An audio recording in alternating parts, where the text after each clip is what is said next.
사랑하는 우리 캠코 성교의 지체 여러분, 오늘도 말씀 한 대 시간 함께 가져봅니다. 오늘은 창세기 9장 통화에서 노아의 삶을 마지막으로 이제 정리하며 복음의 그 깊은 가치를 함께 더 나눠보고 싶습니다. 먼저 이 강의 듣기 전에 브레이크 하시고요. 창세기 9장을 한번 쫙 읽어보시고 본문으로 들어가 봅시다. 다 읽으셨습니까? 창세기 9장은 이제 노아의 행적을 마지막으로 보여주게 되죠. 그러나 두 가지 관점 보여줍니다. 우리가 창세기를 지금 이제 9장까지 보고 있는데 한 가지 주제만 보고 있잖아요. 인류는 죄인이다. 그러나 그 죄를 덮어주는 예수 그리스도의 은혜를 계속적으로 보고 있었습니다. 오늘도 우리 인간이 얼마나 처절할 정도로 죄인인 것을 노아를 통하여 다시 한번 들춰내 주시고 그것이 어떻게 회복되어지고 구원받는지를 가르쳐주는 본문이라는 거죠. 여러분, 우리가 계속적으로 봤지만 노아는 의인이 아닙니다. 저번 주도 얘기하면서 노아의 그런 실수를 다시 한번 조명했지만 오늘은 정말 극단적일 정도로 노아가 의인이 아님을 보여주는 본문이죠. 그것이 노아가 첫 농사를 짓고 나서 이제 거두어들인 포도로 인하여 일어나는 사건입니다. 우리 한번 본문 속으로 들어가 봤으면 좋겠는데 오늘 읽으셨던 9장 20절입니다. 이런 일이 이제 일어나죠. 노아가 농사를 시작하여 포도나무를 심었더니 포도주를 마시고 취하여 그 장막 안에서 벌거벗었다라고 기록하고 있죠. 여러분, 이 본문을 우리가 한글 성경으로 보면 노아가 한 번쯤 실수했다라고 이해할 수 있는 그런 느낌의 본문입니다. 근데 그렇진 않거든요. 실제로 원어 성경을 보면은 이 노아의 지속적인 죄를 가르쳐주는 본문입니다. 왜 그렇게 볼 수 있느냐? 이런 그 히브리어의 포도주를 표현할 때 야인이라는 단어를 씁니다. 근데 여러분 지금 우리 한글 성경에는 포도주를 마시고 그래서 그냥 포도주를 한 번쯤 마셨던 장면으로 묘사하지만 히브리 원어에는 이 야인이라는 이 포도주 앞에 정관사 하나를 붙여놨어요. 하라는 단어를 하나 붙여놨는데 이 하라는 것은 지속성을 의미합니다.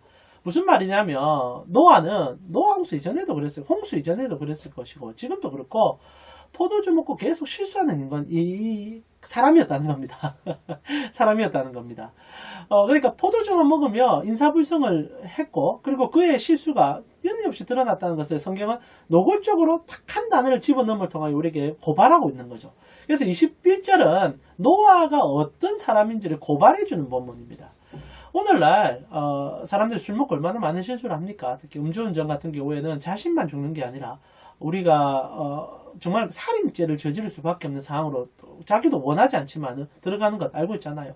그런데도 이렇게 알코올 중독자들 아니면 술을 좋아하는 사람들은 술만 먹으면 운전대를 잡아요. 이런 실수를 우리가 계속적으로 보고 있지 않습니까? 이게 노아의 모습이라는 겁니다. 노아가 벌거벗고 아들들에게 화를 내는 것은 처음 있는 일이 아니라는 거예요. 의인이었고 그렇게 좋아 보이는 사람이었는데 그의 가장 큰 약점은 술에 약했다는 것. 그리고 술만 먹으면 멍멍이가 되어버렸다는 것. 이게 우리 성경의 고발이죠. 이런 사람은 어떻게 우리가 의인이라 할 수 있습니까? 평소에 행동 너무 좋아요. 잘해요. 근데 하나 갑자기 술 먹고 난동을 피우는 겁니다. 저도 부교육자 생활할 때 참 좋은 성도님이 한 분 계셨거든요. 정말 유수한 기업에서 은퇴도 하시고 학생들에게 공부도 가르쳐 주면서 나이도 이제 좀 들어가시는 그런 분이었는데 이분이 술만 먹으면 문제가 되는 겁니다. 근데 술만 먹고 가만히 있느냐 교회를 쳐다봐요. 그게 이제 아내가 이제 예배를 참 신실하게 잘 드렸는데 아내 보려고 술 먹고 쳐다보는 겁니다. 난동을 피우진 않는데 뒤에 앉아 술 냄새 풍풍 풍기면서 이렇게 픽픽픽 끓이고 있는 겁니다. 아마 참 불편하죠. 근데 그분이 술만 안 마시면 괜찮아요. 근데 술만 먹으면 그래야 된단 말입니다. 이 모습이 노아죠. 여러분, 근데 그런 모습 보고 우리가 아이고 불쌍하다 합니까? 술 끊어야지. 정신 차려야지. 언제까지 저래 살 거냐. 언제까지 민폐 끼칠 거냐 얘기하잖아요. 노아가 그런 삶입니다. 여러분, 여기서 좀 더 나가서 만약에 노아가 지금 그때는 차량이 없으니까 문제가 안 되는데 운전대를 잡았다. 명백한 죄인이죠. 법률적으로 죄인입니다. 노아는 잠재적인 죄인일 뿐 아니라 실제적인 죄인이라는 것이 오늘 고발이죠. 그리고 오늘 성경이 우리에게 놀라운 것을 하나 보여줍니다. 노아가 술을 먹고요. 지속적인 죄악을 저지르고 있는데 술 먹는 자체가 죄냐 아니냐를 따지는 게 아니라 그의 실수가 술로 인하여 유발될 수 있는 것을 우리가 보았을 때 그의 큰 실수 하나를 오늘 본문에 보여주지 않아요. 뭡니까? 벌거벗음. 여러분, 벌거벗은 게 뭔 죄입니까? 라고 얘기하지만은 이 장면은 또 다른 창세기의 한 장면을 우리 머릿속에 생각나도록 해주는 하나의 장치입니다. 여러분, 누가 처음 벗었습니까? 아담과 하와. 그들은 태어날 때부터 옷을 입지 않았잖아요. 원래 사실 사람에게 있어서 가장 아름다움은 그 자체가 아름다움인 것을 깨달을 때 아니겠습니까?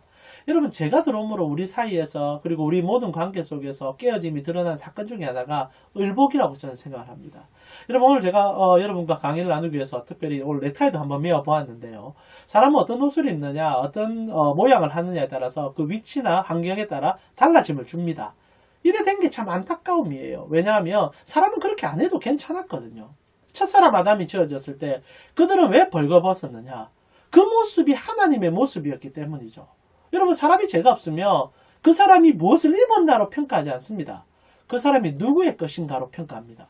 그리고 첫사람 아담은 자신의 와이프인 하와를 보면서 하와를 본 게 아니에요. 하나님을 본 겁니다. 하나님이 만드셨다. 하나님의 것이다. 그리고 결과는 딱 하나죠. 최고의 걸작품. 부끄럽다든지 아니면 뭔가 이렇게 이상하게 본다든지 그런 게 없어요. 그냥 최고의 것이다. 아름답다. 좋다. 그리고 모든 것을 하나님이 허락해 줬다. 근데 그게 선악을 알게 하는 나무를 먹는 순간 모든 게 사라진 거예요. 그리고 이제 내 관점으로 사람을 평가합니다. 여러분, 사람의 눈이라는 게 참 재밌지 않습니까? 대상을 볼 수밖에 없잖아요. 무슨 말입니까? 하와를 보면서 나를 본 거예요. 내가 저렇구나. 부끄러움은 그 여인의 부끄러움이 아니라 나의 부끄러움입니다. 근데 이게 다시 재현되는 거예요. 노아가 이제 벌거벗습니다. 여러분, 죄로 인하여 우리는 이제 더 이상 벌거벗어서는 안 돼요. 이제 가려야 됩니다. 끊임없이 가려야 돼요. 오늘 마지막으로 보겠지만 그 가림의 끝을 오늘 보게 되는 겁니다. 그러니까 노아가 가려야 되는데 이제 벗어버린 거죠. 자신의 추함을 세상 속에 보인 겁니다. 죄된 인간이 이제 벗으면 부끄러운 거예요. 근데 그 부끄러움이 이제 다시 한번 재현되는 순간 인간은 얼마나 죄인인 것이 이 자녀들을 통하여 다시 한번 조명되죠. 이제 막내, 이제 가나안의 아들, 아버지인 함이 등장을 합니다. 22절 보니까 가나안의 아버지 함이 그 아버지의 하체를 보고 밖으로 나가서 그의 두 형제에게 알렸다. 뭐 알린 건 뭐 죄가 되겠습니까? 라고 얘기하지만 원어를 보게 되면 이것이 얼마나 부끄러운 잘못인지를 가르쳐 줍니다. 여기서 알림에라고 되어 있는 단어는요, 폭로하다라는 의미를 담고 있습니다. 그러니까 아버지의 죄악을 떠들고 웃으면서 가르쳐 줬다는 거예요. 막 떠들었다는 거예요. 못된 놈들이죠. 그러나 이게 우리 모습 아닙니까? 인간은 죄인인 것이 남을 대하는 모습 속에서 늘 드러납니다. 여러분, 솔직하게 남이 잘 되면 기분 좋습니까? 물론 정말 좋아하는 사람들이 잘 되면 축복해 주겠지만 대부분 다 남이 잘 되면 배 아파요. 근데 배 아픔이 어디서 오느냐? 이게 죄거든요, 죄. 하나님의 형상이 잘 되면 서로 기뻐해야죠. 근데 왜 배 아픕니까? 비교되니까. 난 더 잘 돼야 되는데 네가 더 잘 돼? 이 말이 돼? 그리고 결국 죄됨을 늘 드러내는 게 우리의 일상 아닙니까? 노아도 그렇고 그의 자녀들도 똑같다는 거예요. 그래서 우리는 계속 가릴 수밖에 없는 거예요. 가려. 이게 불쌍한 거죠. 언제까지 가려야 됩니까? 차로 가리고, 옷으로 가리고, 집으로 가리고, 내 자녀로 가리고.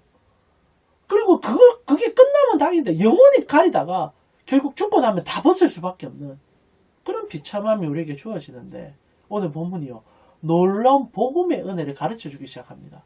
자녀 둘이가 다시 다가왔는데 이전에는 벗은 것 보고 뚝고 즐기고 막 이랬던 인생들이 이 노아 홍수 이후에 갑자기 덮어주는 은혜가 드러나기 시작했다는 거예요. 이게 하나님의 은혜입니다.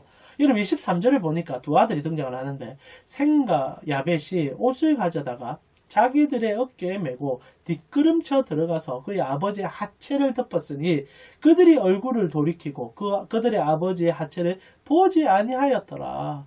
덮어주는 은혜가 생겼다는 거죠. 자기가 덮는 게 아니라 남이 덮어주는 은혜가 생겼다는 겁니다. 이게 왜 중요하냐? 단순히 자녀들이 아버지에게 잘해줬다 이게 아닙니다. 여러분 창세기 모든 장면들은 구속사를 가르쳐주는 것들이거든요. 무슨 말입니까? 죄인의 죄가 덮여지는 자녀를 통하여 그 씨를 통하여 여러분 지금 아담이 하체를 가리지 않습니까? 씨를 상징하죠. 뭐 더 디테일하게 말하기 힘들지만은 씨를 가려주는 인간의 추악한 씨됨을 가려주는 덮어줌의 은혜가 이제 나타날 것이다. 이게 노아 홍수에 일어난 그 추악한 노아의 모습 속에 드러나는 하나님의 은혜인 거예요. 덮어줌의 은혜. 여러분 이 일을 우리 이제 바울 사도가 시편의 기록을 가져와 가지고 매우 잘 설명을 해줍니다. 복음은 우리에게 해주는 일이 무엇이냐? 바울이 로마서 4장 7절과 8절을 보니까 불법이 사함을 받고 죄가 가리어짐을 받는 사람들은 복이 있다. 주께서 그 죄를 인정하지 아니하실 사람은 복이 또다 한가 같다. 그리고 이 복이 무엇인 줄 아냐? 예수 그리스도의 십자가의 죽음이다. 그 십자가가 우리 죄를 덮어줬다. 여러분 명확하게 아셔야 될 한 가지가 있습니다. 사람은요 죽을 때까지 죄인입니다. 근데 어떻게 하나님 앞에 의인이라고 인정받습니까? 덮어졌기 때문에. 예수의 피가 우리를 덮었기 때문에. 그분의 십자가가 부활이 우리의 삶을 덮었기 때문에. 의의 옷을 입었기 때문에. 이전에는 우리가 우리의 것을 껴입었는데 이제 그거 다 벗기고 예수가 당시에 피옷을 입혀주는 순간 우리는 의롭다 칭함을 받는 겁니다. 이게 법정 칭의죠. 그래서 우리가 주님의 마지막 최후의 심판 앞에 섰을 때 칭의로 구원받는 겁니다. 실제로 우리가 깨끗해져서가 아니라 의로운 옷을 입었기 때문에 예수의 흔적을 가지고 있기 때문에 그래서 오늘 그 장면이 재현되는 거예요. 옷으로 덮어주는 거죠. 이 옷이 무엇이냐? 이게 중요합니다. 예수님께서 노아 홍수에 일어나자마자 노아가 실수하기 전에 제사 끝나자마자 한 가지 재밌는 것을 우리에게 보여주셨잖아요. 이게 뭡니까? 무지개 아닙니까? 오늘 16절에 보니까 무지개가 구름 사이에 있으리니 내가 보고 나 하나님과 모든 육체를 가진 땅의 모든 생물들 사이에 영원한 언약을 기억하겠다. 갑자기 물 사이에 구름 이게 재밌어요. 구름 사이에 무지개를 하나 두었다. 이런 구름이 뭡니까? 이 저주와 죽음의 상징이지 않습니까? 지금은 노아가 하늘에 물이 떨어지면서 죽었지 않습니까? 모든 사람의 기식하는 것들이 다 멸절했거든요. 그러니까 물이라는 것은 노아 입장에서는 심판의 도구입니다. 근데 하나님께서 물로 더 이상 심판하지 않는 이유가 뭔지 아느냐? 무지개 때문이다. 이게 중요해요. 무지개가 뭡니까? 여러분 무지개라는 것은요. 히브리어를 살펴볼 때 그냥 무지개 우리는 뭐 여러 가지 이제 의미적인 조합이 있는데 한 단어로 기록되어 있습니다. 화살. 하늘에 화살을 걸어두겠다. 이게 무슨 말입니까? 잘못하면 그 화살로 너희를 쏘아버리겠다는 겁니까? 아니죠. 무지개의 형태가 어떻습니까? 하늘을 향하고 있잖아요. 내가 그 화살에 맞겠다. 이제 내가 너희를 심판하지 않는데 이유가 뭔지 아니? 화살이 나를 향했기 때문이다. 내가 너희를 위하여 죽어주면 너희는 덮임의 은혜를 받게 될 것이다. 이게 9장 전체의 주제입니다. 화살이 쏘여진 거예요. 그리고 그의 독생자가 그 화살에 쏘였습니다. 그리고 대신 우리를 위하여 죽어주신 거예요. 그러자 이 땅에는 물로 더 이상 심판할 수 없는 덮여줌의 은혜가 이루어졌고 그리고 의인이라 칭함을 받는 역사들이 일어나게 됐다는 겁니다. 이게 노아 홍수가 우리에게 가르쳐주는 복음의 진수입니다. 사랑하는 우리 캠코 선교회 지체 여러분, 여러분은 여러분이 의인이 되었기 때문에 오늘 또 이 강의를 들으면서 삶을 영위하시는 게 아닙니다. 여러분을 여러분으로 만들기 위해서 하나님께서 당신이 직접 화살로 당신의 몸을 쏘아 그 피로 우리를 덮어주실 때 우리가 의롭다 칭함을 받았고 그리고 그분께서 다시 살아남을 통하여 우리를 안아주는 그날 우리는 영생의 축복에 지금 들어가 있다는 사실, 그 사실이 로마서의 이 창세기 9장의 핵심이라는 사실 기억해 주셨으면 좋겠습니다. 사랑하는 우리 캠코 선교회 지체 여러분, 이번 한 주도 복음으로 사셔야 됩니다. 이 사신다는 말이 여러분의 생명을 대속해 준 그 은혜임을 기억할 때 여러분의 삶에 큰 은혜가 넘쳐나리라 확신합니다. 노아를 묵상해 보십시오. 우리와 노아가 다를 바가 뭐가 있겠습니까? 근데 하나님께서 오늘 또 그의 피로 우리를 덮어주셨습니다. 그 은혜로 가슴이 뛰는, 그래서 그 은혜가 묵상되어져가는 여러분 되기를 축원드립니다.